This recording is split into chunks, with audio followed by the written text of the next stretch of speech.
राधे राधे, जय श्री कृष्णा, जय श्री श्याम। मेरे यूट्यूब चैनल पर आपका बहुत बहुत स्वागत है, बहुत बहुत अभिनंदन है। तो आज सुनेंगे फागुन मास के शुक्ल पक्ष की कहानी, होलिका दहन की कहानी। होलिका दहन के दिन जो माता बहनें व्रत करती हैं और होलिका पूजन करती हैं और अपने सुख सौभाग्य की कामना करती हैं। कहते हैं ना कि जब होलिका दहन हो जाती है तो बुराई पर अच्छाई की जीत होती है, और कहते हैं ना सारी बुराइयां इस होली में समाप्त हो जाएं और हमारे जीवन में अच्छी अच्छी खुशियां आएं। तो होलिका दहन की कहानी कि कैसे होलिका का जन्म हुआ, कैसे उसकी उत्पत्ति हुई और कैसे उसे वरदान मिला और कैसे उसने भक्त प्रहलाद को अपनी गोदी में बिठाया। तो सारी कथाएं ये सुनेंगे। उससे पहले अगर नए आए हों तो प्लीज़ सब्सक्राइब कर लें, और नहीं तो एक लाइक तो बनता है, लाइक कर दें। तो एक समय की बात थी कि हिरण्याकश्यप और हिरण्याक्ष दो भाई थे। तो जो हिरण्याक्ष था उसने क्या किया कि सारी पृथ्वी को और एक चटाई बना ले गया और पाताल में जाकर छुप जाता है। तो और अपने चारों तरफ गंध मिष्टा की दीवारें खड़ी कर लेता है कि कोई आ ना सके। तो इधर मनु शतरूपा का जन्म होता है और ब्रह्मा जी उनसे कहते हैं कि जाओ मनु शतरूपा और आप पृथ्वी पर पहुँचो और वहाँ जा कर के और सृष्टि की रचना करो। जब मनु शतरूपा पृथ्वी पर आते हैं तो वहाँ देखते हैं सारी तरफ चारों तरफ जल ही जल है, तो वहाँ तो कहीं पृथ्वी है ही नहीं। तो वो जाके फिर कहते हैं कि आपने ब्रह्मा जी हमें भेज तो दिया, लेकिन यहाँ सृष्टि कैसे रचाएं, यहाँ तो पृथ्वी नहीं है। तो सारे देवता जाकर और विष्णु भगवान के पास जाते हैं और उनसे अनुग्रह करते हैं, आग्रह करते हैं, हे विष्णु भगवान और आप हम पर कृपा करो, और ये हिरण्याक्ष है जो पृथ्वी को समुद्र में ले गया है, पाताल में ले गया है, और आप ही हो जो पृथ्वी को वापस ला सकते हो। तो विष्णु भगवान सारे देवताओं की बात सुनकर और 12 अवतार लेते हैं, 12 भगवान का। बोल 12 भगवान की जय। क्योंकि गंध को 12 ही झेल सकता था, विष्टा की दीवार थी चारों तरफ। तो भगवान सुगर का रूप ले लेते हैं, 12 भगवान का रूप ले लेते हैं और पाताल में पहुंच जाते हैं और उसका हिरण्याक्ष का वध कर देते हैं और पृथ्वी को अपने मुख पर रख के और बाहर ले आते हैं और पृथ्वी की रचना कर देते हैं। इधर जब हिरण्याकश्यप को पता लगता है कि विष्णु ने उसके भाई को मार दिया तो वो बहुत ही गुस्से में होता है और कहता है कि वो मेरा शत्रु है और मैं उसको मार डालूँगा। भगवान से बैर कर लेता है और कहते हैं ठाकुर जी से तो किसी को बैर नहीं करना चाहिए, लेकिन वो बैर कर लेता है और इसी द्वेष के भावना से और रात दिन इसी में जलता रहता है।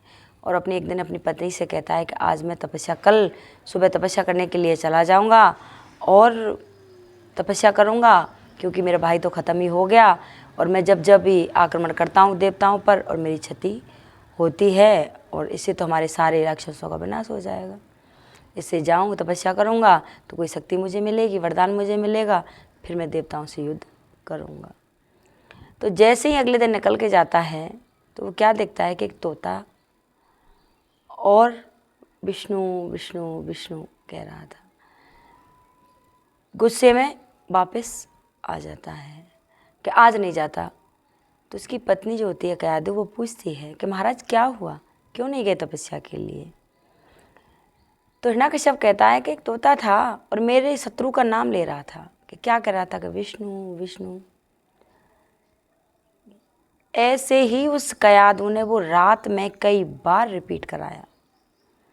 तो विष्णु विष्णु कहते और कहती कि महाराज क्या कह रहा था कि विष्णु विष्णु। तो कई बार रिपीट कराती है। तो अगले दिन और हिरण्याकश्यप तपस्या के लिए चला जाता है। इधर वो कयादु थी, वो गर्भ से रह जाती है और वो वहाँ तपस्या कर रहा होता है।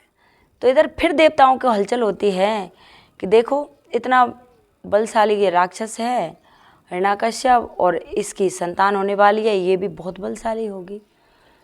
तो इंद्र क्या करता है और उस कयाधु को और चुराने के लिए और उस महल में चला जाता है, उसे हाथ पकड़ के और इंद्रलोक को ले जाता है। उधर नारद जी मिलते हैं और नारद जी इंद्र को समझाते हैं कि इंद्र तूने बहुत बड़ा गलत काम किया है, ये गर्भ से है और तू इसको ले जा रहा है, इसका हरण कर रहा है। कि हाँ मैं इसका हरण कर रहा हूँ, इसकी संतान होगी वो भी ऐसी होगी। कि नहीं, इसकी संतान तो बहुत ही विष्णु भक्त होगी। कि कैसे कि राक्षसों में, और ये कैसे कि हाँ एक तो तूने इसका हाथ पकड़ लिया और मैं सारा विष्णु की कथाएं इसको गर्भ में ही सुनाऊंगा और इसे छोड़ दे और वहीं करा। तो नारद के कहे अनुसार और जो इंद्र था और उसे महल में छोड़ आता है। इधर नारद जी उसे सारी कथाएं सुनाते हैं, सारा सार पेट में ही प्रहलाद को सिमरण करा देते हैं। तो हिरण्यकश्यप उधर अपनी तपस्या पूर्ण कर लेता है। इधर उसकी बहन थी होलिका, वो भी अब तपस्या के लिए जाती है। तो हिरण्यकश्यप जैसी तपस्या पूर्ण होती है, विष्णु भगवान वो ब्रह्मा जी उस पर प्रसन्न होते हैं और कहते हैं कि वरदान मांग ले, क्या मांगना है। तो वो कहता है कि मुझे अमरत्व का वरदान दे दो। तो ब्रह्मा जी कहते हैं कि अमर तो कोई नहीं है, देवता भी अमर नहीं है, देवताओं के अलावा और कोई अमर नहीं हो सकता।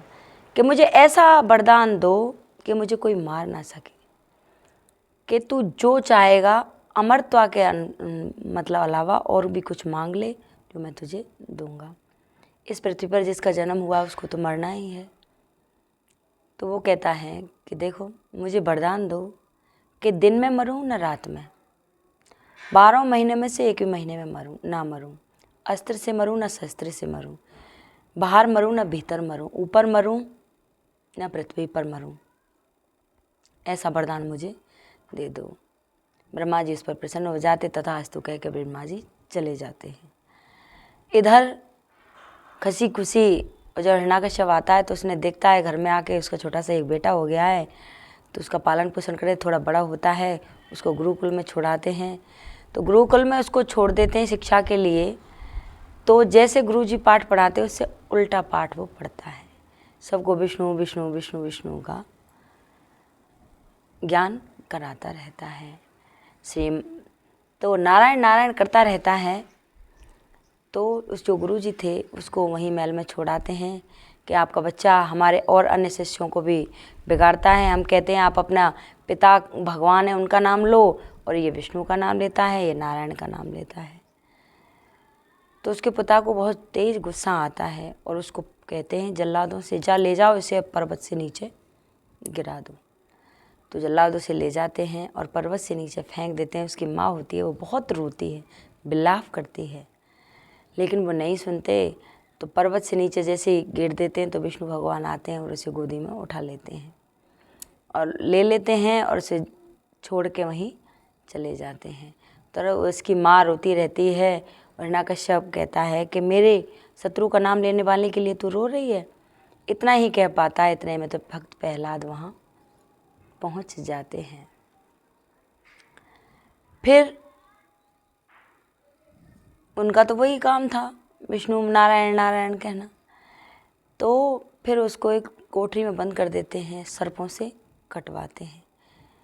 तो वहाँ भोले बाबा का सिमरण करते हैं और सर्प देवता उसकी रक्षा करते हैं, उसको नहीं काटते। उसे जहर पिलाया जाता है फिर भी वो नहीं मरता। तो उसकी जो बहन थी वो कहती है कि भैया और आपने भी अमरत्व का वरदान लिया था और मैंने भी, और मैं इसको मार सकती हूँ। कैसे? कि मुझे एक वरदान मिला है, मुझे ये चुंदड़ी मिली है शीतल चुंदरिया, और इसे मैं ओढ़ लूँगी तो अग्नि भी मेरा कुछ नहीं बिगाड़ सकती, तो मैं इसे मार सकती हूँ। कि कैसे? कि एक बड़ी सी होली बनवाओ, चारों तरफ गोसे गोसे लगवा दो, इतने तगड़े गोसे लगवा दो, उसके ऊपर मैं बैठूंगी और गोदी में इसको ले लूँगी और मैं तो बच जाऊंगी और ये ख़त्म हो जाएगा। तो ऐसा ही होता है। बहुत बड़ी होली बनवाई जाती है और उसमें वो होलिका बैठ जाती है शीतल चुनरिया को ओढ़कर और भक्त प्रहलाद को अपनी गोदी में ले लेती है। गोदी में ले जैसे लेती है और जल्लादों से कहती है कि आग लगा दो। अब जैसे ही वो आग लगाते हैं तो वो श्रीमन नारायण नारायण करता हुआ भक्त प्रहलाद और भगवान विष्णु को याद करता है। तो जो शीतल चुनरिया थी और वो उड़ के भक्त प्रहलाद पर आ जाती है और होलिका दहन हो जाता है। होलिका जो माँ थी वो चिल्लाती है, चीखती है और जल जाती है। जलते समय कहती है कि मैंने जो गलत काम किया है कभी भी कोई मत करना। और ये तो विष्णु भक्त था और मैंने इतना वरदान पाया था, इतनी तपस्या की थी, आज फिर भी मैं चली गई। सभी भगवान का स्मरण करें और कोई भी ऐसा गलत काम ना करे, क्योंकि विष्णु भगवान ने उनसे कहा था अगर तो कोई गलत काम करेगी तो तू खुद जल जाएगी। तो इधर क्या होता है, जब भी वो नहीं मरता तो जो हिरण्यकश्यप था वो कहता है कि तूने तो मेरी बहन को भी मार दिया, चल आज तुझे मैं ख़त्म कर दूंगा। तो दरबार में उसको दरबारी पकड़ रहे होते हैं और राजा गद्दी पर बैठा होता है हिरण्यकश्यप। तो कहता है कि इस खम्बे को गरम करवाओ। अब खम्बे को गरम करवाते हैं कि कहते कहाँ है तेरा भगवान। कि वो प्रहलाद कहता है कि पिताजी हम में तुम में खड़क खम में सब में है भगवान। तो जो हिरण्यकश्यप था वो कहता है इस खम्बे में भी है कि हाँ। जब जल्लाद ने उसके कहते इस खम्बे को इतना गर्म करवा दो कि ये इसको हाथ लगाए और फिर इसको बांध देना, ये जैसे ही ये बंधे और हाथ लगाए ये जल जाए। जल्लाद आते हैं और उसको गरम कर देते हैं। गरम कर देते हैं तो प्रहलाद यहाँ घबराता है। तो घबराता है तो विष्णु भगवान क्या करते हैं, एक चैंटी का रूप धारण करते हैं और उस खम्भे पर चलने लग जाते हैं। तो वो देखता है कि इस चैंटी का कुछ नहीं बिगड़ा तो मेरा क्या बिगड़ेगा। जाता है और खम्भे से चिपक जाता है, चिपक जाता है और अपने नारायण को याद करता है। इधर जब उसके कुछ नहीं होता तो हिरण्यकश्यप लेके तलवार उसको मारने के लिए दौड़ता है। तो जैसे ही मारने के लिए दौड़ता है तो उस खम्भे में से और विराट रूपधारी भगवान और पैदा होते हैं। अब जैसे ही अब भगवान पैदा होते हैं नरसिंह रूप धारण करके। आधा शरीर मनुष्य का होता है, आधा सिंह का होता है और दहाड़ते हुए और भगवान वहाँ पैदा हो जाते। बोल नरसिंह भगवान की जय। और उसके बालों को पकड़कर और घसीटते हुए और बीच देहरी में ले जाते हैं और अपने पैरों पर रख लेते हैं। और फिर उसको कहते हैं, क्योंकि हिरण्यकश्यप तो हंस रहा था कि मुझे तू कैसे मार सकता है, तो भगवान कहते हैं कि अब तू अपने वरदान याद कर ले, जो जो तूने वरदान मांगे थे। कहते हैं कि देख ना तो दिन है ना रात है, कि महाराज नहीं है। देखे तो साएँ थी जो गौधूली होती है, शाम होती है, दोनों बखत मिल जाते हैं सुबह और शाम। तो कि देख दिन है ना रात है कि नहीं है, 12 महीने में से एक भी महीना नहीं है। तो भगवान ने इसके लिए 13वां महीना बनाया था, उसको अधिक कहते हैं, 3 साल में एक बार पड़ता है। कि देख दिन है ना रात है और ना पृथ्वी है ना आकाश है, तू मेरे पैरों पर है बीच ही बीच, ना भीतर है ना बाहर है, बीच की देहरी पर है। तेरा वरदान सारे में से कोई में से तो नहीं है कि ना अस्त्र है मेरे पास ना शस्त्र है। बड़े बड़े नाखून थे और बीच में रख लेते हैं, भर 2 टुकड़े कर देते हैं। और जो भगवान थे विराट रूप धारण कर लेते हैं और श्रृंगारते हैं। भक्त प्रहलाद डर जाता है, डरता है। सारे देवता फूल की वर्षा करते हैं और प्रहलाद से कहते हैं कि जा तू गोद में बैठ जा और ये आपकी ही सुनेंगे, हमारी नहीं सुनेंगे। तो प्रहलाद वहाँ स्तुति करता है भगवान की कि भगवान मैं तो कुछ जानता नहीं हूँ और ना ही मैंने आपको कभी देखा है, और क्षमा करें मुझे और शांत हों। प्रहलाद की बातें सुनते हैं भगवान और शांत हो जाते हैं। शांत होकर और प्रहलाद को अपनी गोदी में बिठा लेते हैं और उसे आशीर्वाद देते हैं कि तू ऐसे ही मेरी भक्ति करता रहेगा और मेरे साथ तेरा नाम जुड़ जाएगा। तो ये थी भक्त प्रहलाद की कहानी, होलिका माँ की कहानी। अगर ये कथा किसी को अच्छी लगी हो तो कृपया लाइक सब्सक्राइब करें, कमेंट में लिखकर जय माता दी ज़रूर बोलें। कहते हैं ना कि अच्छाई पर बुराई की जीत ऐसे ही होती है। होलिका ने बहुत अच्छे काम किए थे, इतना अच्छा वरदान मांगा था, फिर भी एक गलत के काम के पीछे और वो खुद स्वयं जल जाती है और भक्त प्रहलाद बच जाते हैं। तो सभी को होली की बहुत बहुत शुभकामनाएं और बहुत बहुत रंग भरी होली की बधाई हो। राधे राधे।